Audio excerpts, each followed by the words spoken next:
परमेश्वर का वचन कहता है जकरिया 4 अध्याय 6 वचन, ना तो बल से ना शक्ति से मेरे आत्मा के द्वारा।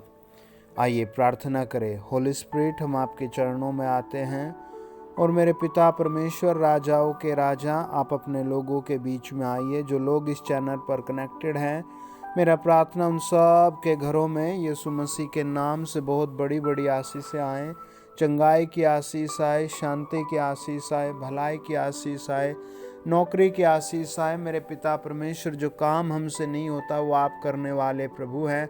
और मेरी प्रार्थना, जो लोग मुझे सुन रहे हैं वो अगले 1 घंटे में प्रभु यीशु मसीह के नाम से अपना छुटकारा, अपनी भलाई को प्राप्त करे। सब अपने हाथ उठाकर ग्रहण करे। स्वर्ग खुल रहा है, यीशु मसीह का आत्मा उतर रहा है, आपकी भलाई और आशीष से आ रही हैं। हालेलुया।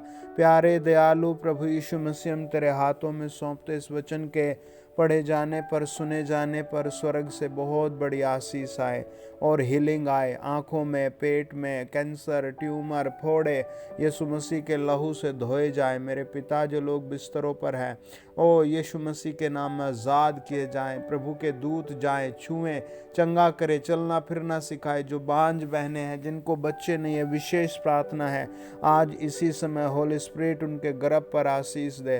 टच टच टच, पवित्र आत्मा छुए, प्रभु का आत्मा छुए और हर एक बांझ बहन को बच्चे की आशीष हो, आशीष हो, आशीष हो। सब अपने हाथ उठा करके प्रभु धन्यवाद कमेंट्स में लिखे, धन्यवाद धन्यवाद, मेरे लिए भलाई आ रही है प्रभु यीशु के नाम से, आमीन। मैं घोषणा करता हूँ अगले 20 दिनों में हर परिवार एक बड़ी विक्टोरी पर खड़ा हो। सब कहे आमीन। प्रियो, जब आदमी काम करता है तो वो हमेशा उसमें जीतता है और कई परिवार तो बार बार हमेशा हारते हैं। तो आज प्रभु ने वचन दिया कि, और पवित्र आत्मा ने कहा कि जाकर बता दो उन सारे परिवारों को जो हार रहे हैं, हार रहे हैं, हार रहे हैं, हार रहे हैं, अपनी बुद्धि से नहीं जीत पा रहे, बल से नहीं जीत पा रहे, अपनी शक्ति से नहीं जीत पा रहे। उन सब को मैं जिताऊंगा अपनी आत्मा के द्वारा। और देखिए क्या कहा प्रभु ने। 7 वचन कहता है, हे बड़े पहाड़ तू क्या है, जरुब्बाबेल के सामने तू मैदान हो जाएगा और वह चोटी का पत्थर यह पुकारते हुए आएगा, उस पर अनुग्रह हो, अनुग्रह हो। परमेश्वर का वचन कहता है, जो वो चट्टान आज आपके सामने खड़ी है उसे प्रभु गिराएगा, उसे हटाएगा और वो परमेश्वर का अनुग्रह मांगेगी, तब जाकर शांति और भलाई मिलेगी। प्रियो, उत्पत्ति की किताब 26 अध्याय बताता है कि अब्राहम का बेटा जो इशाक था, उसके देश में खाने की कमी, पीने की कमी है, सारी चीज़ों की कमी पड़ती चली गई। और उसने फाइनली क्या सोचा, उसने सोचा कि मैं ये देश ही छोड़ दूँ। प्रियो, आज बहुत बुरी दशा में है कई परिवार बेचारे। कई परिवारों के पास तो तेल की कमी, नमक की कमी, कपड़ों की कमी है और काम की कमी और इनकम की कमी है। आज आप जिस कमी में हैं वो प्रभु आपके जीवन से आज दूर जरूर करेगा। आप अपने हाथ उठाकर परमेश्वर को अपने घर में मांगे, है ना। आदमी का स्वभाव पाप से भरा हुआ है, गुस्से से भरा हुआ है। कई बार आदमी अपने काम खुद ही बिगाड़ता है, खुद ही दूसरों पर लांछन लगाता रहता है। आप ऐसे ना बने, आप मेहनत करें, आप घुटनों के बल प्रार्थना करें, आप बहुत बार प्रार्थना करें। परमेश्वर का वचन बताता है, उस देश में अकाल पड़ा। यह उस पहले अकाल से अलग था जो अब्राहम के दिनों में था।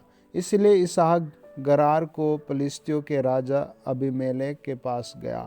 वहाँ यहोवा ने उसको दर्शन देकर कहा, मिस्र में मत जा, जो देश में तुझे बताऊं उसी में रह। और वो गया था अबीमेलेक के पास कि मैं थोड़े दिन यहाँ रह लूँ, है। लेकिन प्रभु ने उसे दर्शन दिया, रात को सौपन दिया या रास्ते में मुलाकात की और उससे बता कि वहाँ मत जा, है ना, जो देश में तुझे बताऊंगा उसमें जा। परमेश्वर का वचन कहता है 12 अध्याय, उत्पत्ति 12 अध्याय, जो अब्राहम था वो भी ऐसी ही कंडीशन और दुखों में फंसा हुआ था। उसको भी प्रभु ने बात की थी। उत्पत्ति 12 अध्याय 1 से 4। यहोवा ने अब्राहम से कहा, अपने देश और अपनी जन्मभूमि और अपने पिता के घर को छोड़कर उस देश में चला जा जो मैं तुझे दिखाऊंगा, और मैं तुझसे एक बड़ी जाति बनाऊंगा जो तुझे आशीष दूंगा, और मैं तुझे आशीष दूंगा और तेरा नाम महान करूंगा और तू आशीष का मूल होगा। और जो तुझे आशीष दे उन्हें मैं आशीष दूंगा, और जो तुझे कोसे उसे मैं श्राप दूंगा, और भूमंडल के सारे कुल तेरे द्वारा आशीष पाएंगे। और ऐसे अब्राहम से प्रभु ने बात की थी, और आज ऐसे ही प्रभु ने इसहाक से बातें की। जब प्रभु बोलता है, बातें करता है, तो प्रियो जरूर आशीष आती है। आप अपने विश्वास को ना खोए, आप अपनी आत्मा को ना खोए, प्रभु के चरणों पर रहें। परमेश्वर आपको बहुत प्यार करता है, आपको ढूंढता है, आपके साथ संगति करना चाहता है, आपके जीवन में एक बड़ी महक लाना चाहता है। आपके जीवन में जैसे भी हालात हैं, आप याद रखें, परमेश्वर आपसे प्यार करता है। यीशु मसीह आपसे प्यार करता है। आप सदैव एक जैसे नहीं रहेंगे, बस आप प्रभु में बने रहें और बने रहें। एजरा की पुस्तक कहती है 3 अध्याय और 1 से लेकर 3 वचन। जब 7वां महीना आया और इज़राइली अपने अपने नगर में बस गए, तो लोग यरूशलेम में एक मन होकर इकट्ठे हुए। तब योसादाक के पुत्र येसुआ ने अपने भाई याजकों समेत साल्तियल के पुत्र जरुब्बाबेल ने अपने भाइयों समेत कमर बांधकर इज़राइल के परमेश्वर की वेदी को बनाया कि उस पर होमबलि चढ़ाए, जैसा कि परमेश्वर के भक्त मूसा की व्यवस्था में लिखा है। तब उन्होंने वेदी को उसके स्थान पर खड़ा किया, क्योंकि उन्हें उस और के देशों के लोगों का भय रहा, और वे उस पर यहोवा के लिए होमबलि अर्थात प्रतिदिन सवेरे और सांझ के होमबलि चढ़ाने लगे।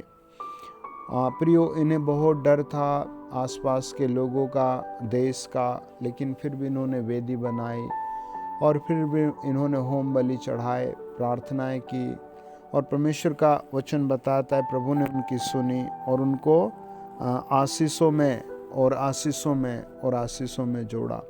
वचन बताता है 3 अध्याय 13 वचन, लोग आनंद के जय जयकार का शब्द लोगों के रोने के शब्द से अलग पहचान न सके, क्योंकि लोग ऊंचे शब्द से जय जयकार कर रहे थे और वह सब दूर तक सुनाई देता था। मैं आपको आशीष देता हूँ, आपका घराना जय जयकार पाएगा। सब कहें आमीन। God bless you.